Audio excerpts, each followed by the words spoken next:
जब हम सब समान हैं संवैधानिक रूप से, तो हमारी नीतियां कैसे विषम हो जाती हैं? हमारे साथ ही कपट क्यों? और छोटी सी बात है, अगर ये कपट जाल नहीं रचते तो हमारी पूरी दुनिया की सरकारों को हमारी चुनौती है कि वो एम्प्लॉयमेंट फंड जैसा हमने पॉलिसी दी हुई उसको ज्यों का त्यों स्थापित करके दिखा दें।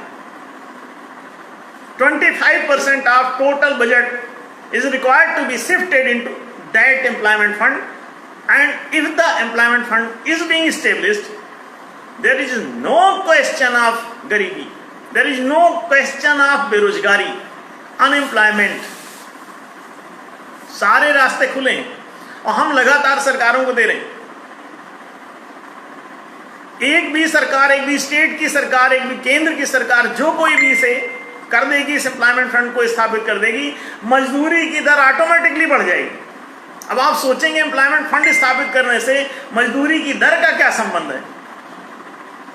एम्प्लॉयमेंट फंड स्थापित करते ही समझ लें, मैं थोड़ा एक्सप्लेन कर दूं, जैसे ही एम्प्लॉयमेंट फंड स्थापित होता है तो बहुत सारे जो लोग रोजगार करने की स्थिति में होते हैं वो तुरंत एम्प्लॉयमेंट फंड की तरफ डाइवर्ट हो जाते हैं, चौराहे पे खड़े होने के बजाय। वो कहते हैं कि अच्छा तो मिल तो जाएगा, तो हम मजदूरी करने क्यों जाएं? किसी रिलायंस की फैक्ट्री में, किसी टाटा की फैक्ट्री में हम पेन तो हम ही बना रहे हैं, तो हम जो है सिर्फ इसलिए नहीं बना रहे हैं अपने घर पर या अपने मोहल्ले में लगा के क्योंकि हमारे पास पैसा नहीं है मशीन लाने का, उसका मकान बनाने का, उसके लिए फैक्ट्री का सेट। और अगर उसको एम्प्लॉयमेंट फंड से पैसा मिल गया, पूंजी, और उसने लगा लिया, तो आप समझ लो क्या होने वाला है। जो मजदूर इसमें लग गए ये भीड़ में उतने कम हो गए, और जब हर आदमी के लिए ही ये सुविधा है तो मजदूरी के लिए मजदूर चौराहे पर क्यों खड़ा होगा, मुझे बताएं।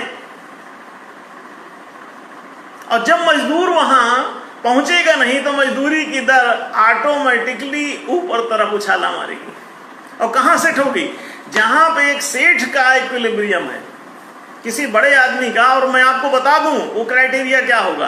अगर आपने सही पॉलिसी इंप्लीमेंट की तो जो राष्ट्रपति का वेतन होता है उसके इक्विवेलेंट बैठेगी मजदूरी जाके, आप समझ लें।